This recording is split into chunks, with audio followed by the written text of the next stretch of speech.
Hola, ¿cómo están? Estoy para acercarles una explicación oral acerca de las orientaciones didácticas para la enseñanza de la lengua que sirven de fundamentos específicos, disciplinares, de nuestros diseños de clase. Ustedes están trabajando sobre el diseño de una propuesta, pensando en una clase con una consigna pautada, tienen los materiales teóricos que ya les facilité, y para acompañar la lectura de esos materiales les acerco esta exposición oral a la que ustedes pueden recurrir en el momento en que puedan, según su organización, etc. Estas orientaciones también forman parte de todo ese conjunto de aspectos, de temáticas, de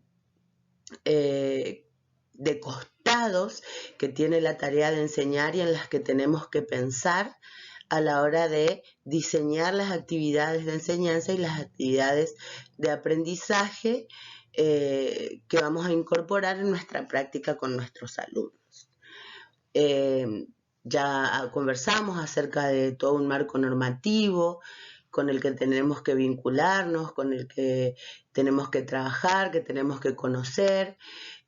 Hablamos acerca del contexto y para ampliar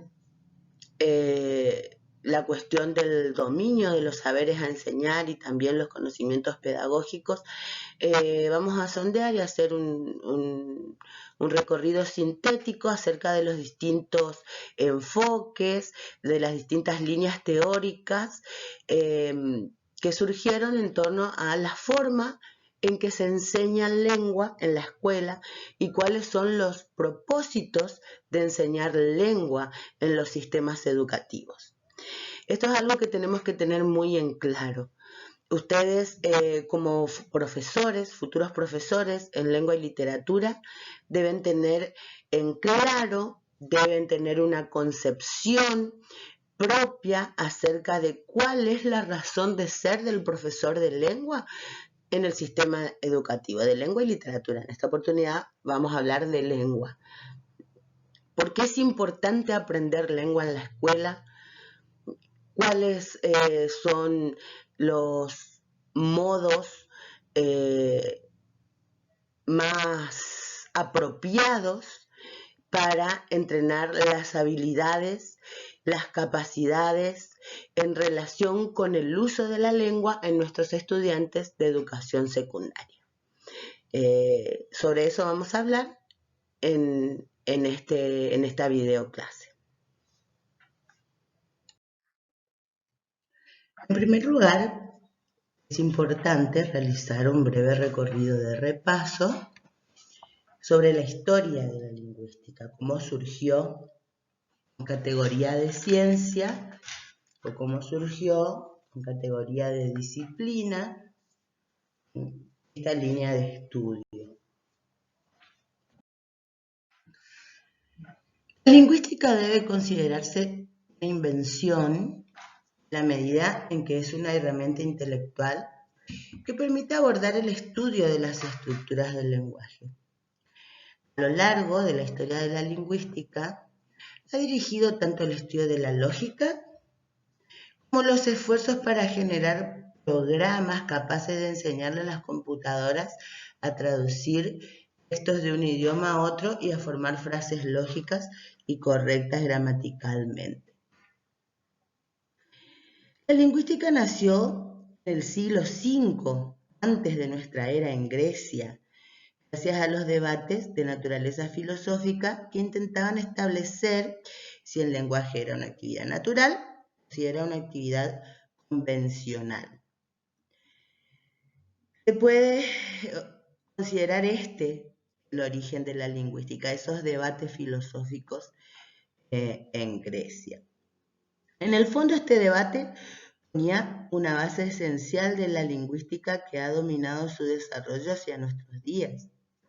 Los naturalistas griegos entendían que las palabras se forman con un cierto parecido a los sonidos de la realidad. Esto se llama onomatopoiesis. es decir, que se construyen gracias a sonidos que evocan realidades, tales como mamá, cuco, esas palabras. Pero los convencionalistas objetaban que los términos onomatopéyicos no eran iguales en todos los idiomas y que se podían suprimir del lenguaje sin afectar la capacidad comunicativa de la lengua. El debate debió orientar la lingüística hacia formas de las palabras y después avanzar al estudio de las estructuras gramaticales.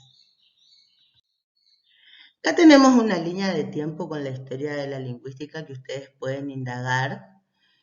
¿Sí? Sé que no se estudia con profundidad, pero como para hacer un encuadre. ¿Sí? Un siglo más tarde, del siglo V, nació un nuevo debate. Intentaba determinar si las formas gramaticales eran regulares, como creían los analogistas, o irregulares, como opinaban los anomalistas.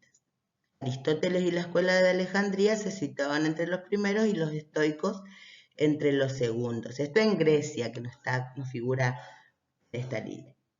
Este segundo debate orientó la lingüística hacia el estudio de las principales categorías o estructuras gramaticales, que fue la aportación de los estoicos, y de las principales estructuras de inflexión, que fue la aportación de los alejandrinos. Unos y otros fundaron este modo de lingüística comparada. A partir del siglo I antes de Cristo o antes de nuestra era, el debate estuvo dominado por una obra que fue el faro de la lingüística durante 1 millar de años. Fue la Tecne Grammaticae, la gramática de Dionysius Trax, o Dionisios, también se le dice, un alejandrino también, definió las inflexiones de las palabras griegas. En el siglo II, Apollonius, otro filósofo, completó de alguna manera este clásico añadiendo un tratado de sintaxis griega. Al ser muy próximas las estructuras del griego y las del latín, estas dos obras tuvieron una repercusión inmensa. No solo sirvieron para enseñar estas dos lenguas, sino también para codificar el uso de las lenguas vulgares o las lenguas romances posteriores. En este sentido, podemos adelantar que el gramático Prisciano, también romano ya, en el siglo V fue como el precursor de estos estudios, porque sentó la base para la utilización de esquemas lingüísticos, en el estudio de otras lenguas y no solo del latín, del griego.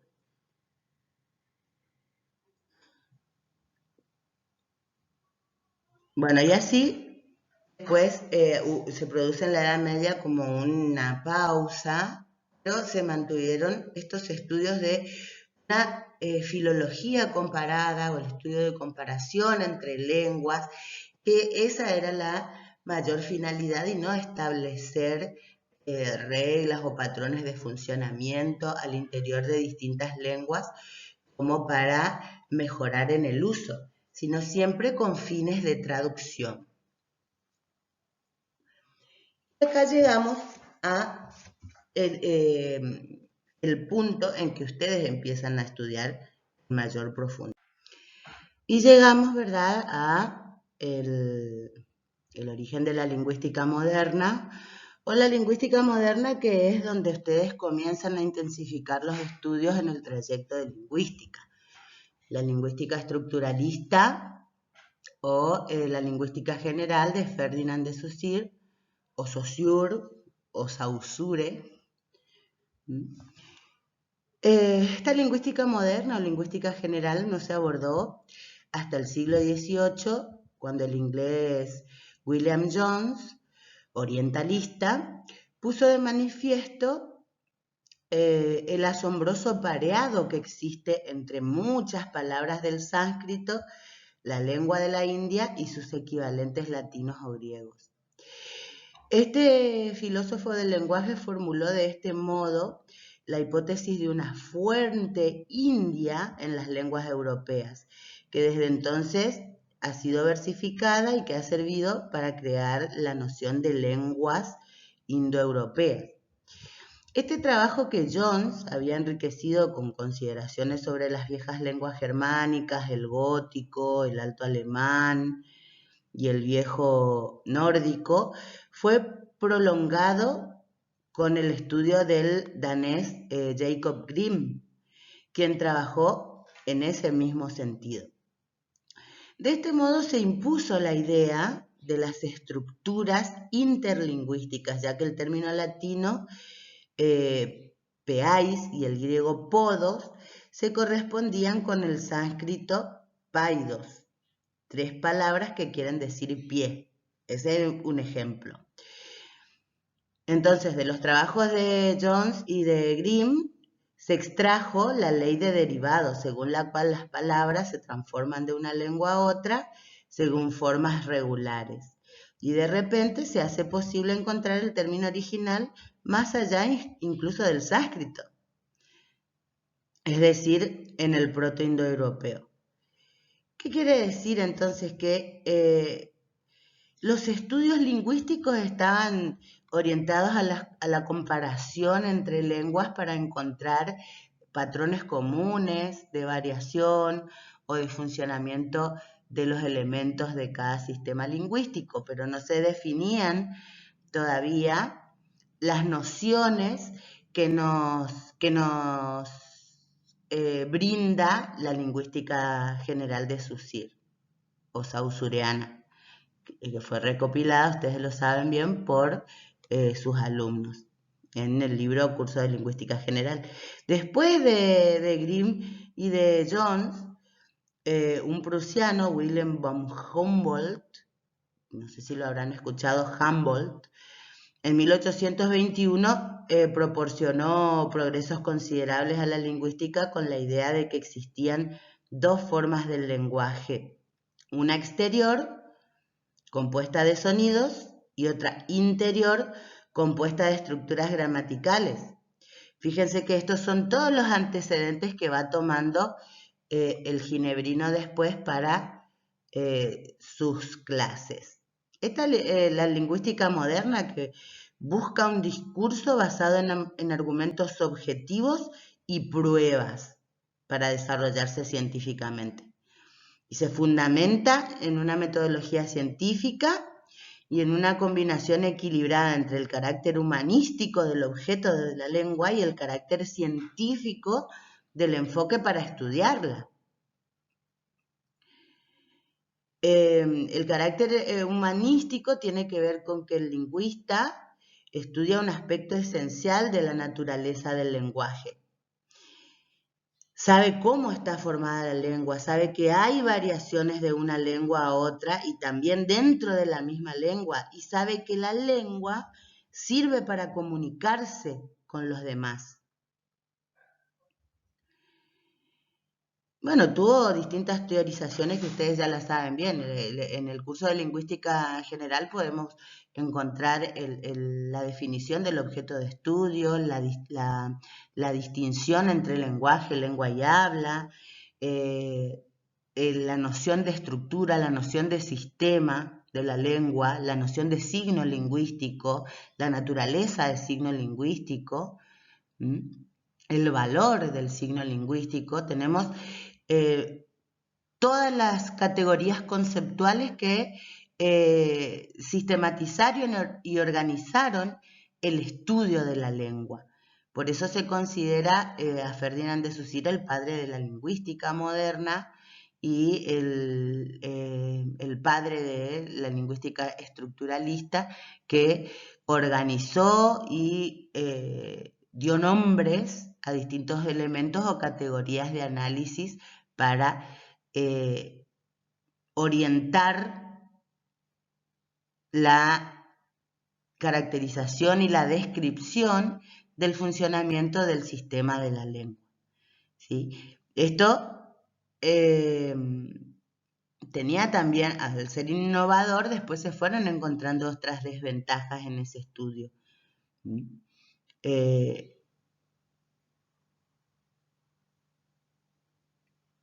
Bien.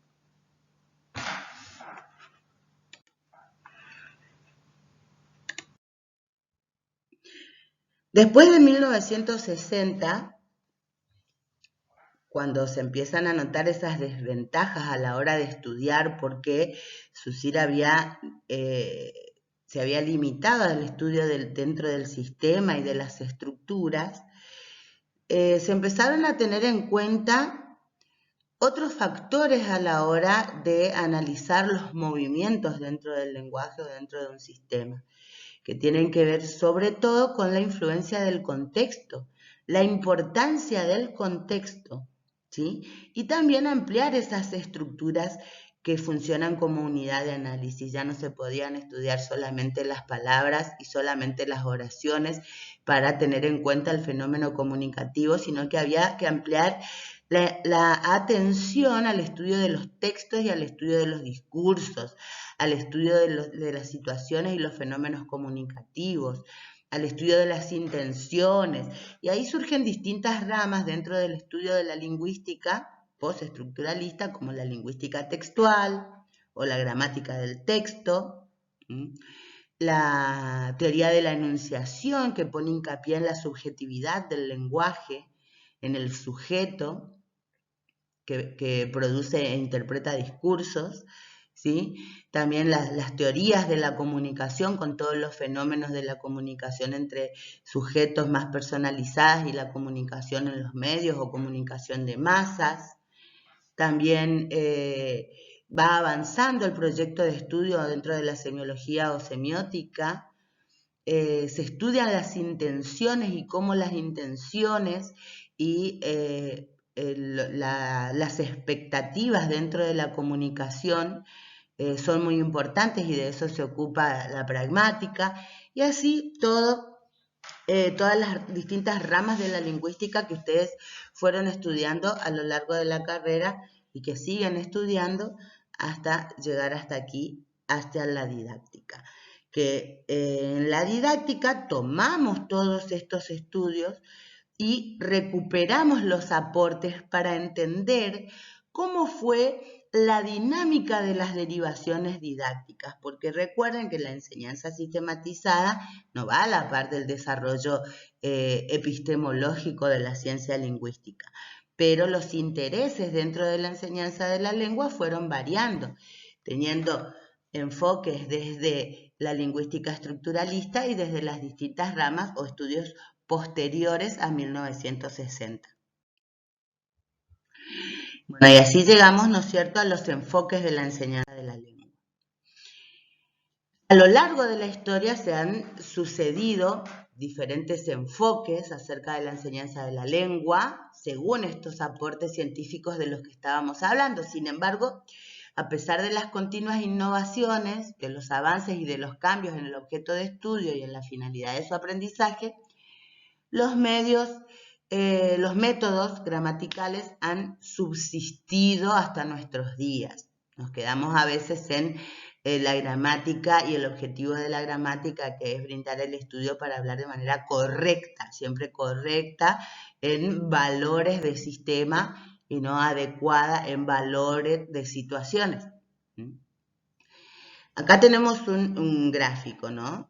Con la gramática tradicional, la lingüística estructural, la gramática generativa y la lingüística textual.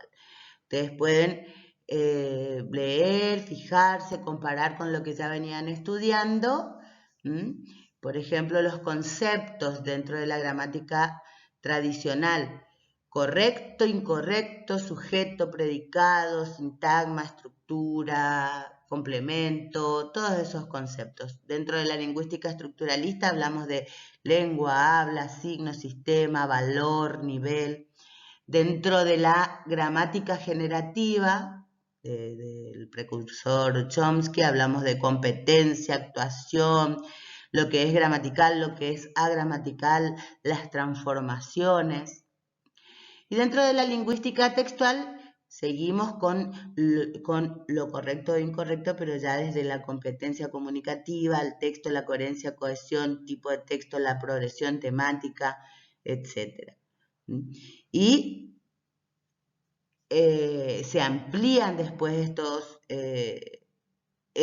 estudios con, por supuesto, todos los conceptos de la pragmática, la pragmática también textual o pragmática discursiva. Vemos el aporte didáctico de la gramática tradicional, la descripción de la lengua, de la lingüística estructural, la descripción del sistema. Dentro de la gramática generativa vemos que hay un aspecto creativo, hay un modelo coherente de análisis y un tratamiento innovador del error. Y dentro de la lingüística textual, el aporte didáctico sería un enfoque integral, la interdisciplinariedad, estudiar la lengua en uso, una atención al conjunto de los factores que implican en la producción y en la interpretación de textos. Entonces, cuando hablamos del modelo de la enseñanza tradicional de la gramática o enseñanza tradicional, hablamos de un enfoque que planteaba el aprendizaje de la lengua de una manera teórica. Según este enfoque, era necesario aprender las reglas de la normativa para conseguir una expresión oral y escrita que se correspondiera con el modelo culto. Hablar de acuerdo con la gente más educada.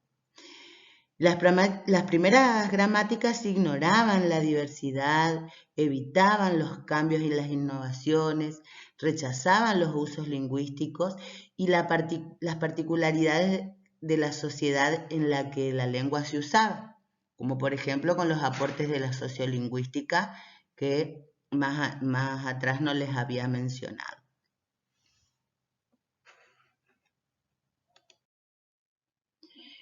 El estructuralismo supuso un avance hacia puntos de vista más objetivos y entendió a la gramática como descriptiva del sistema de funcionamiento de la lengua, tal cual es y no tal como debería ser como en la gramática tradicional. Por eso, estudiando las constantes de la lengua se extraían los principios generales. El objeto de estudio estaba constituido por la estructura verbal, los elementos que la componen, los sintagmas y paradigmas y sus relaciones.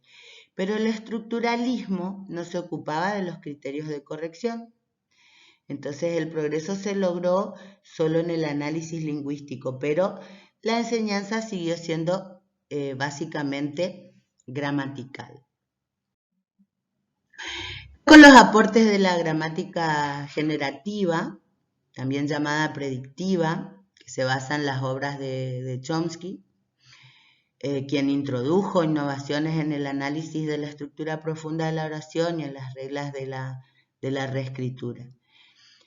Algunos de sus planteos teóricos tuvieron repercusiones pedagógicas muy relevantes, como por ejemplo la recursividad de la lengua, la creatividad verbal de los hablantes, la idea de que hay reglas gramaticales universales y generalizables a todas las lenguas y fundamentalmente el mentalismo o la hipótesis del mecanismo de la adquisición del lenguaje, que es el aporte más trascendente de estas investigaciones.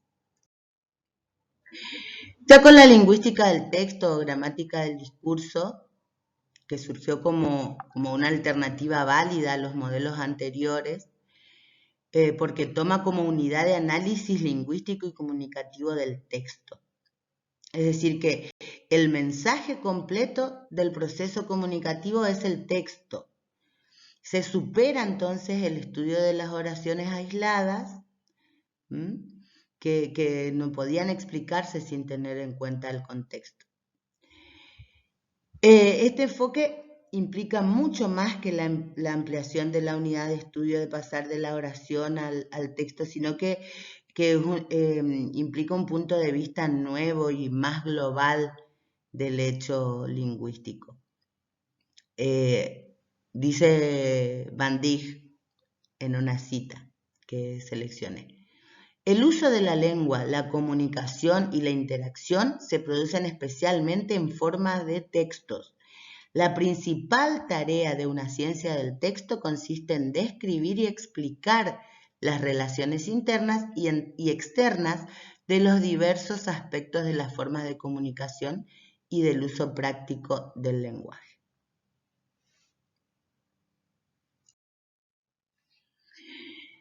Desde nuestra perspectiva en didáctica de la lengua y la literatura 1, las propuestas de clase que diseñemos tienen que orientarse a la reflexión y a la sistematización de conceptos correspondientes a la gramática textual, oracional, léxico, ortografía. Esto se debe a diferentes tipos textuales y discursivos.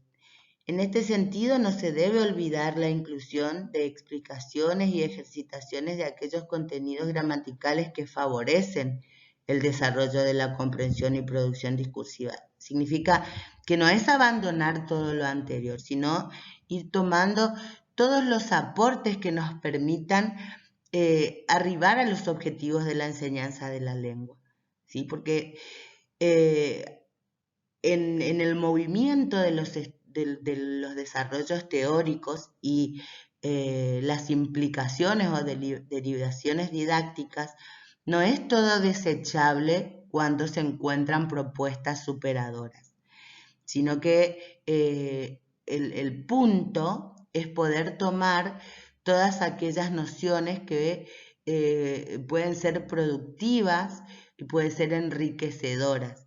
Si descartamos todo, siempre vamos a estar incompletos. Hubo momentos en la historia del sistema educativo que se descartó la enseñanza de la gramática, por ejemplo, y eso supuso muchas dificultades luego.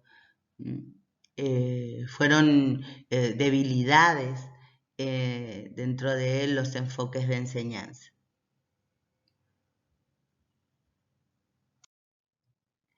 Nosotros nos proponemos un abordaje del lenguaje de manera integral. Y para abordar el lenguaje de manera integral es necesario incluir la competencia lingüística, la comunicativa y la pragmática.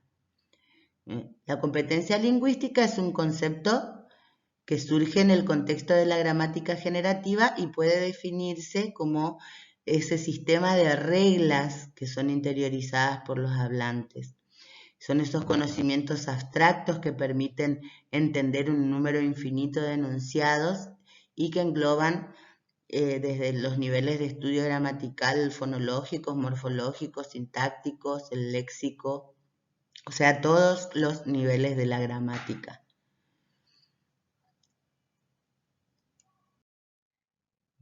En lo que se refiere a la competencia pragmática, es el conjunto de conocimientos no lingüísticos que todo usuario de la lengua tiene internalizados sobre las situaciones comunicativas, los propósitos, las necesidades, los roles de los interlocutores. Entonces, que involucra todos esos conocimientos y habilidades que facilitan el uso adecuado de la lengua. Y esta competencia lingüística y competencia pragmática se integran en la noción de competencia comunicativa, que es un concepto propuesto por Himes, para explicar la necesidad de otro tipo de conocimientos aparte de la gramática, que permiten usar el lenguaje significativamente en situaciones concretas. Entonces, esta competencia comunicativa es la capacidad de usar el lenguaje apropiadamente en las diversas situaciones sociales que se nos presentan cada día, y para eso hay que saber qué registro conviene usar, qué hay que decir y cómo hay que decirlo, qué temas son los más apropiados, cuáles son el momento, el lugar y los interlocutores adecuados a cada situación.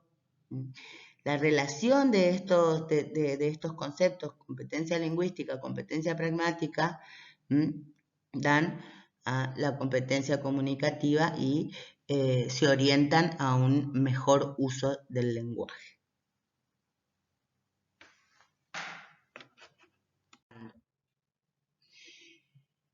Trabajamos desde un enfoque comunicativo, quiere decir que no vamos a invertir más tiempo en la descripción del sistema de la lengua, aunque muchas veces es necesario en momentos claves, sino que vamos a priorizar las prácticas del lenguaje. En nuestras clases se tiene que escuchar, se tiene que hablar, se tiene que escribir y se tiene que leer. Y poner en práctica estas cuestiones. Y no solo estudiar y memorizar. En cuanto a las prácticas del lenguaje, nuestra perspectiva pone en primer plano, como objeto de enseñanza, a la lectura, la escritura, la oralidad. Esto implica ofrecer la oportunidad de democratizar la participación de todos los estudiantes a la hora de leer, de escribir, de hablar y de escuchar, con el propósito de que lleguen a ser miembros activos de la cultura escrita. El aprendizaje de la lengua tiene sentido en el proceso de apropiación de estas prácticas de lectura y de escritura. Y ustedes en psicolingüística ya hablaron y ejercitaron acerca de cómo vamos a entender los procesos de lectura y de escritura. La lectura como proceso, donde se requieren múltiples estrategias, porque la actividad lingüística, la actividad discursiva, es una actividad estratégica. Entonces, para cada situación hay estrategias que los usuarios de una lengua deben aprender, deben construir, deben poner en marcha a la hora de hablar, a la hora de escuchar, a la hora de leer y a la hora de escribir. Ustedes ya trabajaron mucho sobre la lectura como proceso, como un proceso de distintas fases. En este enfoque se busca que el docente favorezca la lectura de textos diversos y con diferentes propósitos. Esto es fundamental porque sitúa al lector frente al texto y se puede enseñar al lector cómo controlar su comprensión, que no se lee de un mismo modo cualquier texto. Y la finalidad por la cual el lector se acerca al texto marca el tipo de estrategia y la forma en que lee lo que lee. En el acto de leer, confluyen tres elementos al mismo tiempo: el lector, su necesidad o propósito de lectura y el texto que le permite lograr el objetivo. Son muy importantes los talleres de lectura. Acá es la aplicación de todo el proceso que ustedes ya estudiaron, ¿sí? No es necesario volver a mencionar. Y en cuanto a la escritura como proceso recursivo, también. La escritura entendida como un proceso que comprende un plan previo y una textualización en la cual hay diversas revisiones, con sucesivos niveles de avance de elaboración del texto, a partir de estrategias personales de corrección. Y todo ese proceso debe llevarse a cabo de manera consciente, de manera reflexiva, con la guía permanente del que enseña. No es solamente corregir borradores según las marcas del que enseña a escribir, sino que tiene que ser un proceso metacognitivo, donde cada escritor, cada aprendiz pueda revisar, darse cuenta de las estrategias que puede implementar para mejorar sus producciones. Bueno, y lo mismo con el tema de la oralidad, que está un poco desatendida, sobre todo en el plano de la escucha. Al hablar se ponen en juego un conjunto de conocimientos y habilidades. Deben ser ejercitadas en la escuela y también al escuchar. Bueno, con estas nociones se van a encontrar entonces en los materiales teóricos y son claves que tienen que tener en cuenta a la hora de diseñar sus clases. Bien, llegamos así al final de esta exposición. Espero que les sea útil. Como siempre les pido que cualquier duda, cualquier aclaración, si necesitan más material, recuerden que esta no es una clase exhaustiva, sino que pretende ser un resumen y una introducción a los materiales de lectura que ya les acerqué. siempre los canales de comunicación que decidimos tener entre nosotros están abiertos para cualquier duda, cualquier dificultad que se les presente. La idea es seguir adelante y poder continuar con nuestros aprendizajes y desafíos de la formación docente inicial desde nuestras casas. Que tengan un muy buen día.